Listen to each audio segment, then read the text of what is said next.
తెలుగుదేశం విస్తరణకు బృహత్ ప్రణాళిక అనపర్తి కన్వీనర్ మనోజ్ రెడ్డి.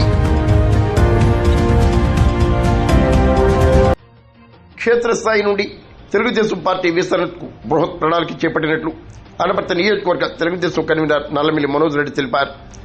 అనపర్తి నియోజకవర్గ తెలుగు మహిళా అధ్యక్షురాలు జుత్తుకు సూర్యకుమారి ఆధ్వర్యంలో పెదంపూడి మండలం గొల్లల మామిడాడలో ఇంటింటా తెలుగుదేశం కార్యక్రమాన్ని సభ్యత్వాల నమోదు నిర్వహించారు.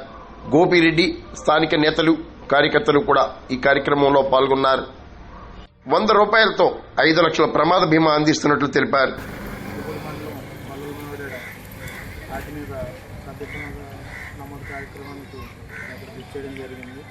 ఓవరాల్గా మన నియోజకవర్గంలో 36,000 సుమారు 36,200 సభ్యత్వాలు క్రాస్ చేసింది. అదేవిధంగా ఇంకా పుష్ చేసి ఇంకా ఎక్కువ సభ్యత్వాలు నమోదు చేయడానికి ప్రయత్నిస్తాం. తెలుగుదేశం